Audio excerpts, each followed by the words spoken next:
Hey, hey, hey. Welcome back to Trek Chats, a podcast brought to you by Trek on the Tube. This is the first official episode of the year. January's episode was a bit of a happy 2021, and I hope everyone's year is still going well. It already seems like a long year to some, I think. But yeah, I am joined today by two very good friends and huge Trekkies, Starfleet Boy, returning guest, co-host, basically. How you doing? Oh wow, I'm great now that I'm a co-host. Oh, wow. Basically, co-host almost. Is that good enough? Almost co-host almost, yeah. That's awesome. And a good friend of ours, Braxton. How are Hey, you? hey, guys, I'm well. Sunday greetings. I'm sorry. Oh, it is Sunday, that's right. It is well, hmm Sunday for us. I don't know. Well, this comes out on the first. I don't know what day that'll be, but we'll see. Today we're talking about legacy characters, and we kind of already did a bit of a discussion about the return of Jean-Luc Picard and how his legacy has maybe been changed or altered by Star Trek Picard. But this time, I want to talk about the importance or not of legacy characters in Star Trek, if they should return, if they shouldn't, how much impact they should have, in the franchise moving forward. And that's it. That's the topic. So, what do you guys think? First of all, do I you think guys Captain think Kirk should be in everything. I think he should be in every iteration of Star Trek. all of them, All of them. Every everyone? Don't single we have enough yeah. Spock already? Yeah, we have enough Spock, but we don't have enough Captain Kirk. So I disagree. I think that we have enough Captain Kirk. I can't get enough Spock, especially from season two of Discovery. I'm so looking forward to the new show. I love seeing the legacy characters. I think that it's wonderful seeing how people might change over time and what their circumstance is right now. I really like seeing these characters. I especially love seeing Captain Picard. 30 years later. I love seeing Seven of Nine. 30 years later. Um, Icheb made me feel so sad. Um, yeah, I'm definitely on board with seeing legacy characters continue. I was joking about Captain Kirk being in everything, of course, but I do think he's going to be. I'm hoping he'll be in Strange New Worlds, Hmm. because I think that the Young Captain Kirk. Kirk, yeah, the young Kirk. I think the young Kirk we got presented in the Kelvin timeline was cool, but he was always under stress and it's movies, right? So every mission there's like some big thing happening and stuff like that. So I just want to see Captain Kirk was described as legs and a stack of books like when he was younger, so I imagine this like really handsome but very nerdy and kind of a little bit perhaps stiff, or not so, I don't know. Just it would be neat to see that era of Kirk, and I would love to see. I don't know what the actual um, canonical meeting of Kirk and Spock is, if it was ever referenced in the original series, or if or if it was referenced later on screen. But it would be nice to get a Kirk and Spock meeting, and then I hope it's just filmed as romantically as the original series films them, because it does a really good job of showing this like beautiful relationship of love. Hmm. Absolutely. Yeah, that it would be interesting to see. I wouldn't want Strange New Worlds to give us too much of the Kirk or what have you, because it might end up taking away the focus from what the show's really about. But it would be interesting to see Prime Kirk as it is, because yeah, you're correct. They described him as like a stack of books. He did the kind of like he did the inverted what Picard did, right? He was a nerd, and then he became more of a cowboy diplomacy kind of guy, and Picard was the other way around. hmm Right. But in the movies, in the Kelvin movies, they portray Kirk as some sort of like brash individual, just running around and fighting Getting people, into and bar fights. yeah, But I also feel like William Shatner plays him that way as well. Like when I think of, so I haven't watched that much TOS, but I have seen some of the movies and some of TOS.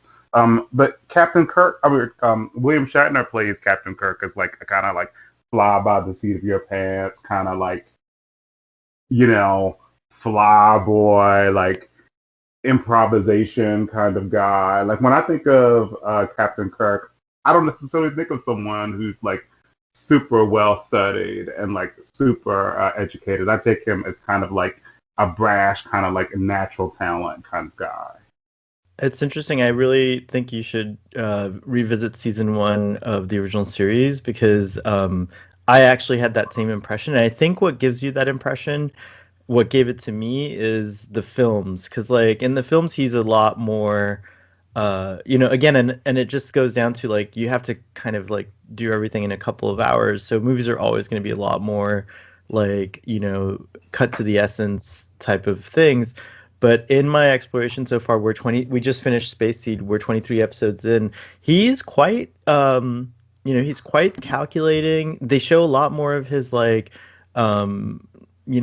thinking and like how he comes to decisions and like just stuff like that. And there definitely are like you definitely get the fights, and his shirt rips and there's blood coming out of the right side of his mouth, and stuff like that. But they give you a really more Shatner in the original series, from what I'm seeing so far, is portraying Kirk as very like a thoughtful captain, who happens to be really good in a fight.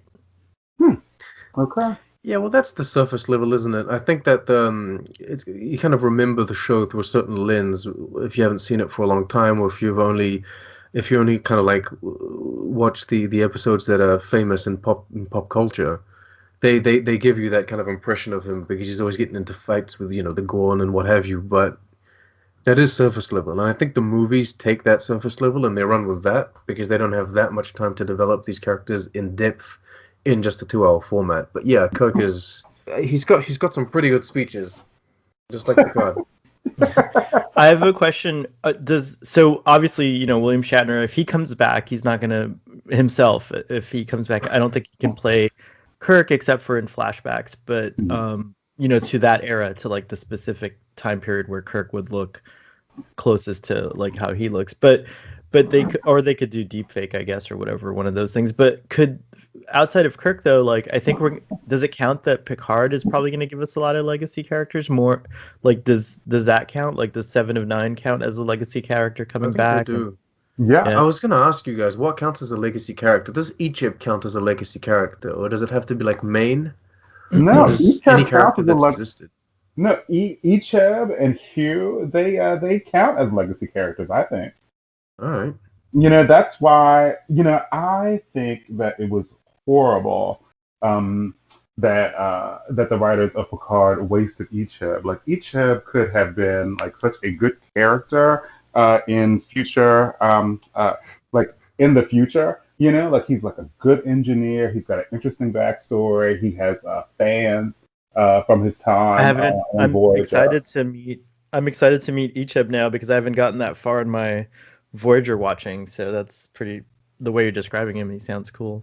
Oh, his relationship with Seven of Nine is so wonderful. Like, I totally understand why Seven of Nine killed that woman. Like, like you Bejazel. killed my son. Oh You yeah, you're know? gonna cry, Starfleet Boy. When you rewatch Picard after having seen Voyager, you're gonna cry. Really? Yeah, Hmm. the death of Icheb will impact you more. It'll I'm hurt you. getting goosebumps. I feel so bad. I feel so bad for people. Like I just saw it as like, oh, this character that was on Voyager Oh just no, no, no, got no! It's a killed. bit Like more that's than why I that. didn't take it as seriously, I guess. Wife on the Wow. Tube is still not over that. Really? Yeah, She it is didn't like so. it at all. Oh It's so wow. impactful, dude. Like, so I cared about each of so much that when those scenes came on, I paused and I fast forwarded through them. I could I'm not getting stand to goosebumps. watch his suffering. You know, like I took Oh, that and one then they do it hard. in the I do worst like way that. too. They do it in the worst way. It's a very graphic Hmm. scene. Like I can imagine Hmm. now. I think it's still I'll irresponsible to throw that character away, even if they have problems with the actor. I think that the character is bigger than the actor. Um, I just think it's sad that they threw him away. This is kind of like what you were talking about in the topic, right, Sean? Like, what's the impact, right, of bringing a legacy character back? And now I'm feeling it. Like, I didn't realize, like, this would be, I guess, if like for me, like if they killed, I don't know, like Jordy or something that way, like like pulling his eye out like on on a table, I guess. Oh my gosh. Or Yeah, Wesley, they could have done it it's to not as big. Wesley. It's more like a yeah, a Wesley or a Barkley, I think. Hmm. Because Yeah. Icheb wasn't as big a character, but I But couldn't he's get over impactful, obviously. if they Yeah. killed Barkley. Of course, like okay, Barkley's a character that's getting kind of old. In universe, like in Star Trek Picard time, he would be pretty old. So if they would have maybe kill him with old, from old age or some sort of natural cause, that'd be fine. But if they were to straight up like shoot him in the face or something, I think no one would get over that. Hmm. Do you People would think just be do you mad. think Patrick Stewart, he has a big say in the show? Like when they presented the Icheb thing, do you think he was like me where he never watched Voyager and he was like, "Oh, I don't know. Yes, this is fine. You can kill this Icheb character." Well, they killed Hugh, Yeah, Hmm. that affected me in a very similar way that but you all were describing I do think it was before. different though. I think Well, the objective was to kill Hugh from the get-go, and so the objective was to give him kind of like a finale to his story before they killed him. Whereas Icheb just really felt like it was just like a throwaway scene. yeah. Yeah, you're right. But it did feel odd to lose Hugh as well. Especially what gave me, I guess, like I think I've told this story before, but I had a huge crush on Hugh as a as a teenager. Oh wow, how did that heart just that was so cool. You have to put this recording on your YouTube now, Oh, Sean. you got the because you got the hearts. Is that it? I got, I got hearts, a laughing face, and a thumb. Braxton's like experimenting. It's awesome. I had a crush on Hugh, and so it kind of was heartbreaking to see the character just kind of like get killed. I mean, he does like do a nice like sort of an honorable thing, and so you're right, it's nothing like the Icheb death in that sense. But I was also just excited for Jonathan Del Arco because he was so excited to bring Hugh back, and so I was like, Hmm. oh well, and it was neat to rediscover Jonathan Del Arco because I think back then we didn't have like as much access to actors as we do today. Like today, you can just go on social media, and if an actor is or a performer is active on social media, you can get real deep insights about them and like their feelings and things like that. It's like a really intimate sort of involvement. And with Jonathan Arco, he's very Del Arco. He's very like expressive about how he feels about a number of things from science to politics, and he does a podcast and stuff like that. So I started falling in love with the actor, as a person, and then I was like, oh, this is so exciting. Hugh's back. Maybe he'll be in season two. I wonder what's gonna happen, and Uh, then they kill him. So it's like, but at the same time, uh, it would be nice if Jonathan Del Arco can just come back as another character. I think he really likes Star Trek, and I hope he does get to come back as another character. well, let's not forget that like the way content is produced now, and I think just content all over the board, not just Star Trek. But if we look at Star Trek specifically, just because someone dies in one show doesn't mean we can't have them in another show. Yeah. Because they're creating like content that takes place all over the time and place within the universe that is Star Trek. So even if Hugh's character is gone in Star Trek Picard, which is like 23.99, no 24.99, I forget, um 23.99 I think, and but he can come back and like you could have him back on Lower Decks, right? Oh yeah. As an animated character, Jonathan Oh, that's a Delarco, I'm sure he great can point. handle that voice. We don't know when Prodigy is going to take place. Maybe eventually they'll give us like a Seven of Nine spin-off that'll deal with the Fenris Rangers, and maybe they can set that between Nemesis and Picard. So You know, there's always opportunities to bring these characters back. now I'm thinking about it, I feel like those shows are still too current. Like Voyager, I know it's 30 years ago, but they're so alive right now, right? Like with Hmm. like in Lower Decks is a show that takes place in that era. and it's gonna feature. It's already gotten Q. We already got Q on Lower Decks. Like Lower Decks is kind of like a fun, little world where anything can happen. And I wonder. Yeah, now I'm debating if Voyager characters and TNG characters even count as legacy characters since their stories are still being told. I also believe that Hugh can be brought back through the utilization of Borg implants. Like, we've seen before that people have died and then they got some nanoprobes or something that was able to, like, Bring them back. bring them back. Put him in a golem. So, it could be a kind of thing where, like, it's like, ooh, like, he's ex-Borg, but because he was gonna die, we injected him with nanoprobes just so he would live. And then, like, he continues on, but, like, he is, like, changed but living on. And that could be a really interesting storyline. It's like, okay, well, you were ex-Borg, and now, like, we injected you with nanoprobes. Would have And been then nice because I feel like that's gonna happen. I think because we didn't actually get to see a proper burial for Hugh. The Borg cube just kind of crashes on that planet, and then who knows? Maybe the cube itself absorbed him. Oh, so one thought that I just had one Go thought that I ahead. just had was that, I think that the Borg are like legacy characters, like in themselves now in Picard. You know, um, Ah, something. So I don't know. I just thought of the Borg as being so powerful, and I didn't love the fact that they felt like so weak in Picard. Like it was a really so they throw lives away in Picard.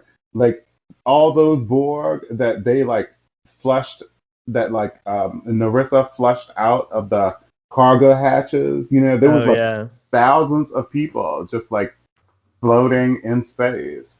I was like, okay, they threw away all those lives. They didn't die though, did they? They're Borg drones. Borg drones can survive in space. Mm, mm. Not Well, if those were X-Borg, maybe they can't. I don't know. They weren't X-Borg, but I have a feeling that they weren't at full. Like when a They were Borg, deactivated, so yeah, maybe it like affected yeah, them, yeah. when a Borg's like activated, its shields are working, its life support system's working, all that stuff, and they were probably Mm, still probably activating, and so that could be it. But mm, Braxton brings up a great point, but that's kind of like my argument is that like since these characters, their stories are still being told, it doesn't feel like you're bringing back a character just for like what I get out of this topic is that like a legacy character would be someone or a character that their story is finished or closed and then they're brought back for fan service essentially or just for like mhm. like a touching moment. Is that right, Sean, or no? I don't know. You tell me. That's what I'm we're think. trying Well, it's to- interesting because okay. We talk about. I up until now, I was considering the return of Janeway as legacy, right?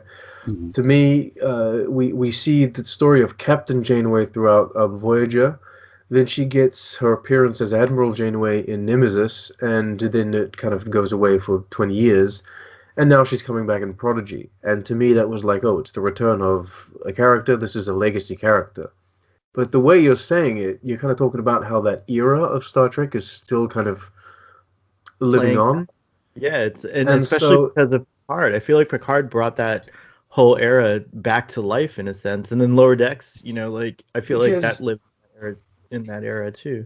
yeah, well, so Mariner and Boimler exist in Lower Decks. If they were to all of a sudden pop up in Prodigy, I wouldn't call that the return of a legacy character. That would just be two characters kind of crossing over, going from one show to another within the same universe because the shows are current.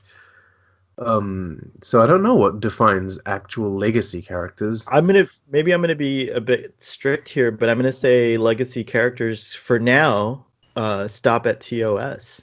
And the animated series, perhaps, because there's a few Yeah, characters from the no, animated that's what I series meant. like Like the RX. TOS era up to Oh yeah, the movies. Like, sorry, that's the original series era. I think No, that's Starfleet Star Boy. I Trek feel 6. like I feel but like Moriarty, DS1. you can't like if they brought back Moriarty with actor. that would still be legacy, wouldn't it? Well, see here, like let's say Sulu comes back, right? That I think Mhm. is a great example of a legacy character. This is a character that like the story's already been told, the actor can't come back really or doesn't want to come back or maybe, whatever unless it's special. And if he does come back, it'll be like hugely impactful to what we thought about this character. Like it'll be like a big deal, like we're going to get a huge new kind of facet of this character. So that's what I think of as a legacy character. But the story of Janeway seems to be still going on, unless you count like I don't know. It's weird. When I think of legacy character, I think of just Oh, let's like look it the up. older shows. Like for instance, my little brother who's 27 is just getting into Star Trek because of like new Star Trek. He started watching Discovery, and then he went back and he watched Voyager, and he watched TNG, and he talks about TNG and Voyager as old stuff. So I think that legacy characters should be also include the '90s show as well as TOS, the '90s shows as well as TOS. So I think that like Picard and Seven of Nine and Janeway, um, Tuvok, they would, if we see him, Jordan, if we see him, they will all be legacy characters. So that means that, which is fair, and I think that's correct. Then that Discovery is the only show that takes place that's not a legacy show, I guess, right? I Well, think yeah. so because their history is being created right Right, now. right, exactly. Yeah, well, as of So season 3, yes, it's kind of moving forward, isn't it? So right. So now it's like the new that kind of solidifies Discovery as like the newest Star Trek too. Like that's the most current information. Like they're just ahead of everyone else. So does that mean Strange New Worlds is going to be a legacy show? I guess we could I think it classify it by is. those. I I Yeah. think think it it is. really is, which begs a question, because I think like as much as everyone enjoyed Pike and Spock and Una in season 2 of Discovery, and quite a few people enjoyed seeing Harry Mudd again, or rather the new side to Harry Mudd. I think everyone was kind of like, it would be nice to see Discovery really do its own thing. Mhm. Now it is. So, do we need so many legacy shows, be it Stranger New Worlds, be it Lower Decks, Picard, like, and whether we like these shows or not, do we need Star Trek to go back and focus on characters that we've already seen before? Or do you guys really want some more shows that are completely new, that are completely different, that don't bring back characters or actors that we love? So I I think a thing is that Discovery. I mean, Discovery is kind of completely new. It seems like they wanted to throw in legacy characters because there was so much controversy around it being new. I think that the fandom likes legacy characters and responds to it and really wants it. And I feel like the fandom has shown CBS that if you don't have legacy characters, people don't like it. People don't like totally new Star Trek. I think the legacy characters are important because of that. I think that I'm happy with the current sort of like where Star Trek is. Like I really just am super chuffed about the direction Discovery is going in and like what they've done. So yeah, I agree and I kind of like I think Picard, I loved it of course, but I think for those the overall sentiment I get is that people are interested in and think it has potential. They have a couple qualms about like the story of the first season, but other than that, like they're pleased with it. And I am certainly, and I think that Lower Decks is also a great show. So I think yeah, like to me, like I'm typically not into going back and revisiting things. And ironically, for just one season, Picard was actually not going backwards, going back because Discovery hadn't established itself in the 32nd century yet. So Picard for one season, Picard was the most new information we were getting, and I think that was one of the most thrilling aspects about Picard was to revisit this world in the future of that world, right? And in a way, it still is. Like, there's from the point Picard takes place to 900 years from now, there's still a lot of great material to explore. That's why I think the most interesting period in the past actually is that 80 years between the original series and Next Generation. That's another great, kind of area that maybe we can explore.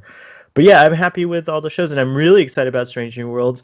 I'm still, the same problems I had with Discovery taking place in that close proximity to TOS. I would have had, but Discovery kind of like made me work through all that, right? So now I'm just kind of more accepting and ready to just be like, someone enjoying Star Trek, and I really love Captain Pike and Spock, as Braxton said earlier. Those characters are very compelling, and also so is Una #1. So yeah, I'm happy with the state of like where Star Trek is legacy show wise. Mm-hmm. I don't know if it's me, and if it's because I have like 90s Trek bias. I was born in the 90s, I grew up watching the 90s Star Trek, and so I don't know if this is the bias, but I still can't help but feel like Picard is the present of Star Trek, and like as much as we talk about Discovery is pushing the story of Star Trek forward, I can't help but feel like it's kind of like I don't know. In the same way, Strange New Worlds is going to be a prequel to what's happening. It's a prequel. I feel like Discovery is just so far in the future that it's a completely other story. And the present of Picard, the present timeline is the present of Star Trek is still Star Trek Picard because that's where everything's happening. You got Lower Decks there. I'm assuming Prodigy is going to be set there. Picard is happening, and it's just like we lived in that era for so long that the natural evolution and development of that story feels like the present. I think that the makers of Star Trek Discovery, I don't know, I'm trying to say this in a way that I don't think anything is a wrong decision when you're creating a show and you're excited about it. I think it's great. But I think if I were one of those creators and I had to do it over again, I would pay more attention to what you just said, because I think there's a huge, huge audience of people that grew up in the same time as you that were looking forward to seeing more of that story. And when Discovery takes place in the pre-TOS era, I feel like one thing that was great about Discovery is that it did inject new interest in the TOS era, because people were like, why is everyone complaining online? But but but it really should have taken place. I think if Discovery was a show that was set post TNG, if you will, I think it would have been so much more That post well, Voyager, post Nemesis, what? yeah, post Nemesis show. It would have been so much well received. That being said, some of the things that happened on Discovery because of the fact that it was set in the past, regardless of any of my complaints about that, are really delightful. Like I actually am really into the whole thing of Michael Burnham being Spock's sister, and like having that relationship with the Surrec family, and like so there's like a lot of gold that came out of that decision. But again, I think they didn't really consider the huge fan base of people until they were like, oh, okay, let's launch Picard. And I like that they're doing this Prodigy show and Lower Decks, because it looks like that's the audience that's the era that the most of the audience like is interested in. Pop culture seems to focus on the original series era. Like it's the Kirk, Spock, Bones kind of Uhura. That's what pop culture focuses on a lot. But yeah, I do think a lot of the fandom nowadays, everyone's very attached to the TNG era, to the Berman era of Star Trek. That's why the Oval has such a big following. I know you guys don't like to talk about the Oval. No, no, I muted because I was blowing my nose. But yeah, I agree. I agree. I agree that that's probably, at least for me, part of my enjoyment for the Orville was that it had that vibe of 90s slash 2000 era Star Trek. I don't understand why people say that. That show is so goofy and so like unintellectual. Um, I watched the show, but you know, and I saw that they were going for TNG, but I don't know. I don't like that show. Like, as a Star Trek fan, that show does not compare to Star Trek. Yeah, I actually get really like I don't do it anymore, but I used to get really combative with people who were saying like the Orville is the next Star Trek show. Um and I agree with you on that regard. But that being said, I think yeah, the Orville's not intended to be an intellectual show. I think it is Seth MacFarlane kind of likes to keep things humorous, I see, and so I feel like it's just like that's his show, and he's a Star Trek fan, so he decided he wanted to make a show where he was the captain of a starship that was similar to the Federation, to the Federation and stuff like that. So I think that's just his love child or whatever. Oh, it certainly has its flaws. I mean, the only It's his thing that fan really film. I Yeah. I appreciate the Orville for what it is. I've never understood. I kind of I know that there was this big thing in the beginning when Discovery came out, where it was kind of like Discovery versus the Orville, and everyone wanted to pick sides and what have you. And I find it Really like weird.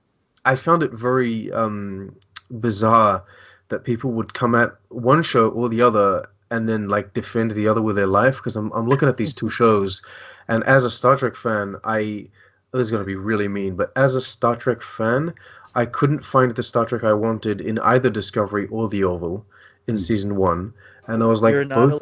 You're not allowed to say this statement as a Star Trek fan. Why is that? Because that's what triggers people is like you're saying that Oh, okay. you're Um, more that you're saying that you're using the fan card to validate your opinion. I think you can just have your opinion, and Well, it's still what I was looking for in Star Trek then, yes, there what I you was go. looking for in Star Trek wasn't to be found in either of the shows, because I think that both shows, in my opinion, were very flawed. And so when one would use one show to kind of like put down the other, I'd be like, yo, they both don't have the same pros and same cons. Anyway, that's the Orville. Um, the Orville is very different to Star Trek, and I'm gonna kind of use that to bounce back into legacy characters. Is it okay to change who or how characters are if we are to bring them back? Kind of like how they did with Picard in Star Trek Picard. Yes, because people change over time. Yeah. Unfortunately, aging is a thing. So I binged Picard over 2 days, and oh no, actually over. I'm sorry, over a week.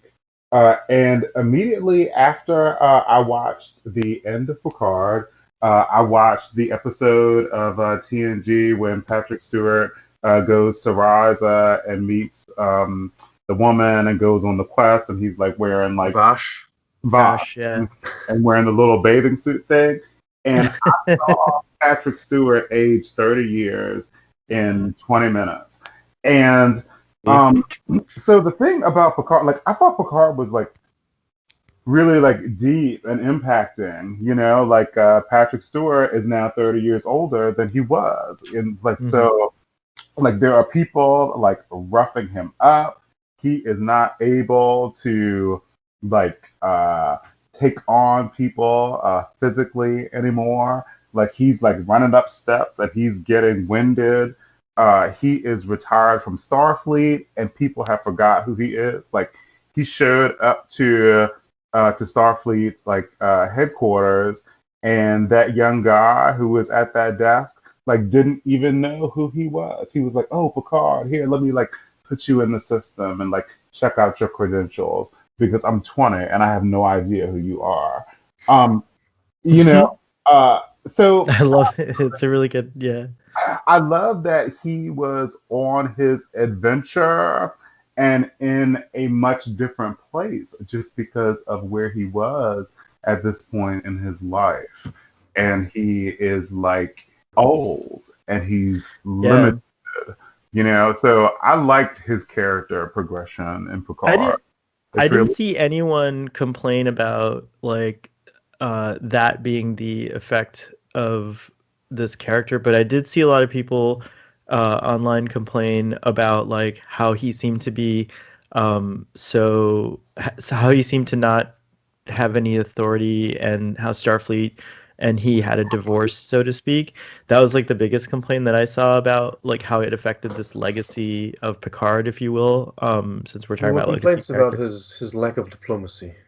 I laughed because Well, because when you said that, I thought of when that woman said she sheer said fucking hubris. That fucking hubris. It was like, ooh, fuck you, Picard. You, But I actually, for me, I actually ate that stuff up and really enjoyed that. Like that he has to climb back. Like I made a tweet about it, and I wrote it much better than I'm thinking. My sentence that I'm trying to think of right now is it was better in my tweet, but more or less, the thing that was great about that was like at any age you can kind of come back, like it doesn't matter. You could be like you could lose your mojo for like 20 years, and then when something clicks in you and you decide to come back, you can be that full person, because from the beginning of Picard to who he is when he's standing on the bridge at the end you can see there's like a huge like journey back to himself. He's starting to find himself again, the Picard that we all love, that is just a rock, like he's unshakable and powerful, and I think that's where he's heading, and I love that, and I want his story to end there, and it's a good story because I think we can all fall from grace as it is and then come back. So I like that we took this character who was infallible and brought him here. And I know you're gonna say that already happened in the movies, but I think it, but I Me, think I the wasn't gonna say anything. oh, okay, I was thinking of Seven. I was gonna bounce off and talk about Seven of Nine because she had okay. a What major was character change. Yeah, she Mm, did. I guess I don't know yet, but what I just want to say also, like for me, it was great to get Data's story end again. Like I really thought it was very unceremonious, the way that Data died, and I know that it was more realistic, or like it was impactful for different reasons to have him die that way, but I just like. I just thought of Data, I just rewatched Star Trek 2, and the way Spock dies is like it's like it's so epic, even though he comes back. So I would have liked that for Data, and all he does is like he's like he slaps a uh transporter on Picard, who's shocked and doesn't know what's going on. He's disoriented, and then all of a sudden he's just like goodbye, and then he blows up the thing. So to me, this whole thing of like that his essence has been hanging around in a computer, and that he really wanted to like have that also be terminated, was very powerful as well. I thought that was a really cool sub story. I thought it was really cool too, and that brought back Dr. Moriarty's story for me. How Dr. Moriarty was like living a life, um, inside the computer, away from the action. So I thought about the same thing with Data, like, oh, like Data has like dead, but he's like been like living, like just like in a computer, like I guess maybe simulation. I thought that was very cool. I really enjoyed seeing Brett Spiner, and I really enjoyed seeing Data. I thought that was really cool. So these are characters that come back once they're older, and we get like a continuation to their story. And as you guys say, when you age, you change. What do you guys feel? How do you guys feel about like characters that come back and we show them in prequels, or we show them when they're younger? For example, bearded Spock in Discovery. We got like a younger Spock. He wasn't keeping his emotions as in check as Spock later on. You guys think is that cool as well? Could we have like a younger Janeway or something like that? Hmm. Wow, wow, very interesting. I like a younger Janeway. It's a weird thing for me because I think that like why I enjoy Younger Cisco. I like the reason I enjoy that is because I enjoy those characters because they're so each of those actors made those characters so unique. So it's hard for me to accept anyone else playing them. But it's easier for like characters like Spock because Leonard Nimoy is no longer available, so to speak, and he's gone. And and again, it's easier. I guess it's easier when you have actors that are older. But I'd rather see a continuation of those characters. But like as a cameo, just to kind of like give fan service, I'm all for it. Like I think it like in Strange New Worlds, I agree with you. It's not going to be Kirk focused, but I do think we'll see him, and it'll be like a very like poignant moment for fans and stuff like that. But I don't know if they're going to focus on him as a character. I wouldn't mind personally, because I think Kirk falls into that category of like William Shatner's pretty much not able to play Kirk in a prequel. Like, and he's even indicated online that he might not even be interested in ever playing Kirk again. So, and we've already He's a bit got flippy floppy on that. I think he yeah, comes and back then now and then. okay, but we've already also kind of been exposed to new actors playing those characters with the Kelvin films, right? So it's like kind of a neat. They already broke that thing with that. But yeah, I just feel like for those characters, I'm still interested in seeing where their story goes rather than where they were. Like Janeway and company. I feel like they should keep going in the forward direction. But that being said, Prodigy could be a prequel, like in the sense that it could be taking place when there was an idea that I read which was interesting, which was that like Janeway was able to, when they came back, so it would take place in that era, like of right when they came back from the Delta Quadrant, and she's like dealing with these kids essentially. It's gonna give Ethan Peck props for his Yeah, I version loved him. of Spock. I think that Yeah, he's great. Discovery's season two's version of Spock was really compelling. I think that it was well acted. I am totally looking forward to seeing his journey to Leonard Nimoy's Spock. Because I think that he's gonna get there. We're gonna see some emotions, but like over maybe the 5 or 6 seasons of the show, I think that we'll see the character change and grow. Yeah, I'm totally I'm totally looking forward to seeing that. And I thought that Ethan Peck did a really good job. Like him and Captain Pike, season two, like I thought that those actors really nailed it, and I thought they were magic. Yeah, I agree. That's just it, isn't it? Like no matter what your like internal rules are, if a performance is just really great, like it doesn't really matter anymore. If you vibe with that performance. Is that Sean making all those noises? I don't think so. I think it's Braxton. Oh, Braxton, you're making noises. What are you doing? Oh, I'm sorry. I was getting some ice. Performances do a lot. I personally like to see the what Braxton was talking about was the transition.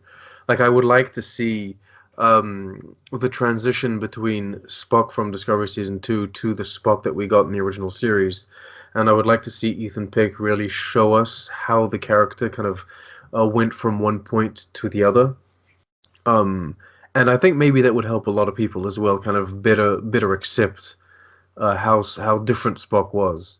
Well, he's even different in the beginning of the original series. Like, he's still shouty Spock.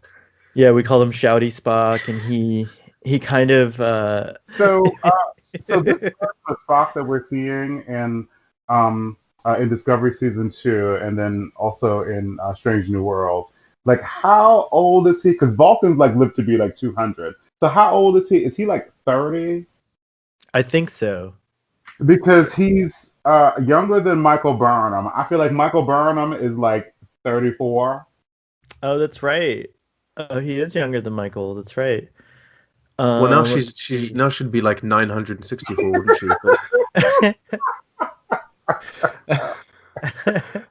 In the finale of Discovery, they talk about, oh, last year we did this, and I'm thinking, wasn't last year like 900 years ago at this point? Because the thing is, perhaps you don't get like mature as a Vulcan until you're 50.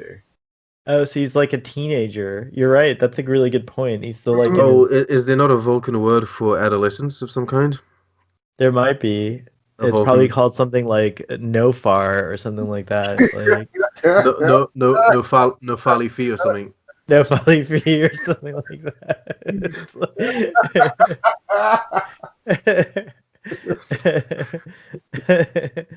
um, All right. it Well, says you that look. Spock on Memory Alpha. It says that Spock's marital status is divorced. I totally forgot that he married to Pring. I was like, that's right. See, he couldn't do it. He couldn't leave James Kirk devoted to him. Couldn't. He couldn't be in a sham wedding. But too, you had mentioned Seven of Nine. I totally enjoyed Seven of Nine's journey. I loved when she was talking to Captain Picard, and she was like, "Oh, like, do you think that the Borg is like really like gone? You think you're totally human?" Because she's totally not. Like she does what she has to do. She did that in Voyager. She does that in Picard. She kills. And at the end, she's like, oh, I'm not killing people who don't deserve to live anymore. But I totally think that she's not going to stop doing that. I think she's going to totally keep killing. You think she's just a killer Yeah. now? You think she's I don't just think so. a murderess? I don't know. I kind of feel like I but believe this is her, all Braxton. this is all headcanon, but I feel like without Janeway around to kind of restrain her and to Mm-hmm. guide her on what I suppose what Janeway and the other humans of that ship thought that the best and like the best actions were to be as humans. I feel like she was missing that guidance, and then she just went crazy. But then in Voyager, she was always insane. Like Seven of Nine was always the one that wanted to blow up the enemies or just space someone, or she always had the most extreme kind of solutions. Dude, she beamed over species 84772 and the Herodian, like when things were dire. She just like did what she had to do. She was like, "Hey, you know what? I'm going to go against Janeway, and I'm just going to save everybody by just beaming them off the ship right now. Punishment be damned." That's really cool. Spock is 27 in Discovery. Okay. Okay. Yeah. All right. Well, yeah. I feel like Spock is early on his journey, and he's like really emotional. He's like 27, but it's like he's like 15. Yeah, well, considering they're Vulcans, they probably age differently. They live to like what is it, 200 basically. Yeah. So yeah, Yeah, like and 27 from 200 is you're really young. You're a youngling. Dude, T'Pol is still alive as an old woman somewhere. In what? In Star Trek Picard? no, in Star Trek, Strange. I think Strange New Worlds definitely has it Oh. up. Speaking of a legacy character, now that's interesting because those are like the those characters are super legacy, right? Like Super legacy. they're like way. It's like I think everyone wants to see Archer come back, and I think like everyone wants to see Archer actually be okay. So many people feel that they were robbed in their finale, and maybe Archer was robbed of his presidency and what have you. So to have him back as actual president of the United Federation of Planets, and not in a simulation of Rikers, I think that would everyone would love that. I would like to see T'Pol come back in Strange New Worlds and be somehow influential or important to Spock, or Captain Pike. It would be a neat thing, and they would know who she is. Like they would revere her as the person who was side by side with Archer. Mm-hmm. You know, and in fact, Archer's not around. Archer Would he be be dead. around? Yeah, No, he'd be dead. be gone. That's true. Did they not mention him in the Kelvin films though? I don't think they mentioned. Oh, well, they mentioned the Zindi. They mentioned the Zindi Wars at one But point. don't they also mention Archer by name? his dog, Porthos? No, I don't they think say so. something about like I don't remember. Scotty says something about Professor Archer's dog, or I don't know. Maybe it was. Perhaps. I might be misremembering, but like, yeah, he's probably gone. Well, he's probably got 50 statues out there somewhere, right? I mean, humans can live. By the way, they tend to live into their 130s, I think, on Star Trek. Okay. There are currently over 40,000 people that are over 100 years old in France. What? Really? Yeah, Wow. that is those are the legacy characters of Earth, right? Of Of Earth? of the of Wow. real world. Yeah, that's what a Wow. recent study has shown us. So That's people amazing. are already living over 100 years old easy nowadays. I don't know if these people are very Well, it's active not or not. easy, I imagine, but Yeah, yeah. yeah. Like, but yeah, the point It's is getting that easier. it, with the healthier lifestyle, medical advancements, things like that, I think we are going to see. Wow, that's pretty impressive. I might actually make it to 100 years old. That's insane. I never thought I'd like, I just always thought like I'd get to like maybe 80, just because like my family has health issues. So like, so I figured, oh, okay. Hang in But there. so far, You'll make it. yeah, hey, I'm trying. I'm trying. But yeah, if we live healthier, like the level of education I have compared to what my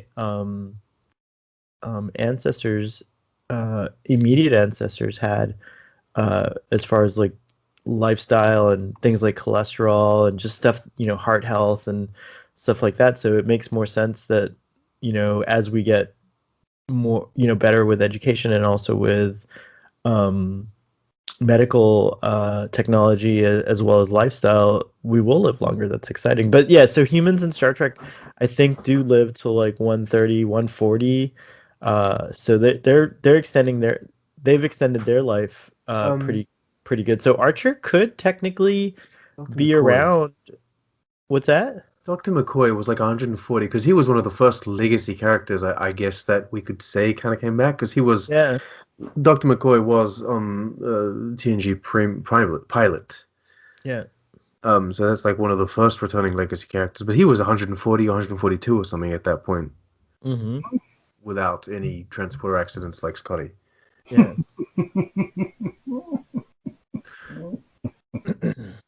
It's just too bad Trip can't make an appearance. People hate that, don't they? Yeah, You know, I'm especially not. now I'm watching Enterprise, I'm getting more attached to Trip. So, although I didn't like him yelling in a recent episode that I watched, where Archer was bouncing back and forth around time, um, and they So had to like how are eradicate. you watching? How are you watching that monstrosity, but you have not seen the rest of Voyager? You need to watch. You need to stop wasting time with that and watch Voyager instead. All right, Oh dear. all right. Start season. Braxton has spoken. I will. I will Right. listen. Start season 4, episode 1. No, start season 9. The last. I mean, no, season 3. The last episode. So you see the introduction of 7 of 9, and just watch 4 through the end. Okay, you got it. Mm-hmm. Okay. That's where I've stopped actually. I kind of stopped Voyager because, like, to be honest, I don't want to. When I start liking a show, so I'm in season 4, Braxton, just so you know where I'm at. But when I start liking a show, and especially if I've never seen it before, I start to notice, oh, it's gonna run out at some point. So I think I like to But it savor things won't. a little. You yourself are saying that the show doesn't run out. The show continues on into this era of Star Trek, doesn't it? No, I know, It but like, carries on. I'm trying to space it out a little. But I'll ramp it up. I'll put Enterprise on deep freeze for now. Braxton's mad. Yeah, cryo. Enterprise put it in the cryo chamber. I'll put Just it in put the it in crowd. space. Before we go and before we wrap this up, I did want to ask you guys about short treks. Do you guys think that it would be a good idea to bring back legacy characters in short treks? Do you think that's a good way to do it? Or when we talk about legacy characters, do you think they deserve a bit more respect and they should be given like a true appearance in a true show? Not to put down what the short treks are. It's just like if they brought back Cybok, would you guys want that in a short treks? Yes, I actually would only exclusively want him in a short tracks. I Okay, don't Cybok's the only one that deserves a short treks. short tracks. No, but I think short tracks should absolutely do that. Because one of the things that I think short tracks has the potential to do is to like fill in the gaps in very like short, with these short little vignettes or little moments, and but I am starting to realize why short treks kind of all take place around the same why they seem to revolve around the current show. It's because it is like if you are gonna tell a Cybok story and you want to tell it without restrictions, you have to kind of build new sets and things like that to make it look, more specific to that era. And I think, well, maybe that's harder to do. But like, let's say you did do an Enterprise revisit through short tracks, that'd be hard, right? Because you'd have to rebuild Yeah. like those sets, right? Like Or if you'd you have want to like green screen everything. right, which always looks a little now with this new technology that Star Oh, that's Wars interesting. brought Yeah. out, maybe you can have something more realistic because the backgrounds would look, I think, a lot more realistic now. So yeah, maybe you just have to build like the panels they interact with and stuff like that, but you could do the CG volume model the entire bridge or whatever it is. bridge or whatever, yeah. So we'll see, but yeah, that would be nice to it would be nice to see Archer and those guys tell their story in a couple of short tracks, like to get to fill in some of those gaps, maybe see what the interest is and things like that. So, dude, I feel bad. I haven't actually watched any of the short tracks at all. Oh, wow. But I think that would be a good use for some of the smaller side characters, like you said, maybe Cybok. Um, yeah, Oh, maybe you could get more of Icheb's story through short tracks. oh Push yeah. some Ferengi stories out there. Put Yeah. some put some Quark and Rom stories. That would actually really be awesome. I think that would be an amazing use of short tracks. If you told Echeb stories, you could still, if you told those Echeb stories, you could get those Echeb fans all happy and stuff. And you can tell them what he was doing, like Snippets into Hugh's life between TNG and Picard. right. Yeah, I feel like so far short tracks have been like very discovery focused. Mhm. We got a lot of Pike stories on the Enterprise, which was really cool too. Hmm. It was kind of like a soft pilot or like a weird kind of like a showing us what Strange New Worlds might be like, right? Hmm. Yeah, kind of, I guess. You didn't know there's a bunch of short treks, Braxton? You should just watch those ones. And so I did know that there was a bunch of short tracks. I just wasn't interested in watching them. Well, you should Oh, watch the ones with Spock and Pike and Una. There's a bunch that are just focused on them. How many are there, Sean? Like 3 or 4? Well, there's 10 in total short treks, and I think there's 3 th that focus on three Pike. that focus on. There's one where Pike and another officer. There's one where there's just Una and Spock. I think that's Hmm. it, actually. No, there's one more, isn't there? Oh, maybe But yeah, you're right. You're right. I think that's it. Those are so sorry, I had it bigger in yeah, my those are mind. the two that focus on that. The other oh, and ones they are a had bit. the thing in the elevator. Yeah. Yeah, Oh, because the other one was there's another one which is kind of Pike but not really Pike. You see Pike in the beginning because he's sending a captain to another ship that then has to deal with Tribbles. Oh yeah, there you go. But That's yeah, I did. that's Yeah. it's not a Pike one per se. But anyway, Right, right. And it's Spock's first day on the Enterprise. yeah. hmm. Hmm. Which knowing Spock is probably like every other day. He's just fine. He's good with it. All right. I think we'll leave it there. Do you guys have any final words to say? Any Just that characters this that was you fun. absolutely want to see? Captain Kirk. Captain Kirk. I should have expected that. And I agree Braxton with wants Ichib back. I agree with Starfleet Boy. This was really fun. So I just watched Picard like in the last month or so. And that's where we've seen a lot of legacy characters. We actually didn't even discuss seeing um, Counselor Troy or Will Riker. It was really nice to see them and Kestra. I loved seeing the progression of Seven of Nine's story. Seven of Nine, I think it's Seven of Nine and Tuvok are probably my favorite two Star Trek characters. Um, and I really liked seeing the progression of her story. I thought it was so compelling when she was like, yeah, Vajazel, like we have some history, but I'm gonna kill you because like you killed my son. I thought that was so powerful, you know. I also really thought it was badass when she kicked Narissa down the hole. You know, hopefully Narissa is dead, but she'll probably come back. We'll see. I didn't think she was that interesting. I think she's Yeah, come dead. on. Yeah, Mm. she's got to be dead. We I'm, can't. I'm going off the assumption that everyone that gets kicked into an abyss in Star Trek is now dead. Not in Star Wars, but in Star Trek, yes. Star In Trek, Star Wars, yes. you can survive an abyss, but not in Star. In Star Wars. Wars, if you get kicked into an abyss, you can come back like one-handed. But Well, the Emperor comes back. Like he not gets in Star Trek. Star Trek, come on. Yeah. You're a legacy character until you get kicked into an abyss. But Jerry Ryan is uh, such a beautiful woman, and she has aged so wonderfully. At some Yeah. at some point, I would love to see her wear the Seven of Nine cat suit, because she can still wear it. Yeah, she could still pull it off. Braxton, your description of Picard makes me want to go watch Picard again. So I'm really now I'm all hyped to go see Picard again. You know, Picard was a little bit of a crazy story, but I thought the progression of the character was so interesting. I loved seeing Seven of Nine. I thought the actress who played Dawes and Soji was such a beautiful actress, and I think that she did a really good job playing like those roles, even including like the bad gold one at the end. I like that, the bad gold one. The Sean, evil shiny one. we should ride this hype train, and you should do a bonus episode, and we should just talk about Star Trek Picard or something like that. It No, would I be gotta fun. go. I know, I know. We can do that. We can do a Star Trek Picard special at some point. Man, Picard was beautiful, I thought.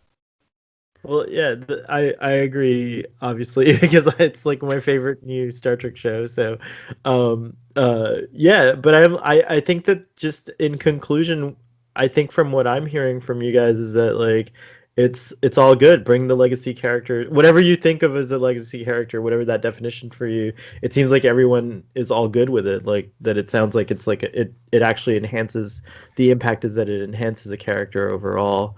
As long as the character doesn't impede on the story that they want to tell, I think that's fine, because we still need new stories for Star Trek, and we still need to push the envelope.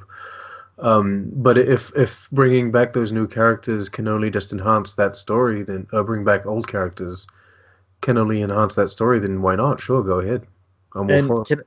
can I just put on the record that I used to be that person that really hated prequels, so to speak, or revisiting things. But now that Star Trek Discovery is set in the future and everything's a prequel, I'm okay with it. You gotta get over it now, I'm over it. because Yeah, everything's a prequel now. Yeah. everything's a prequel now. On that positive note, thank you guys so much for joining me. It was wonderful having you. We will chat again and again, and I will be on some Starfleet Boy episodes on Saturday. Don't worry, audience. What do you guys think of legacy characters? What do you consider a legacy character, and what shows would you want to see them come back in? Do you guys want a Neelix, Cybok, and Linus show? Um,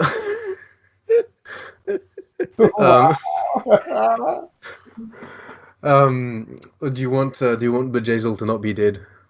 And you want her to have like a whole show with Seven of Nine. All right. Thank you so much for listening. Thank you guys so much for being here with me. And live long and prosper. Bye. Bye.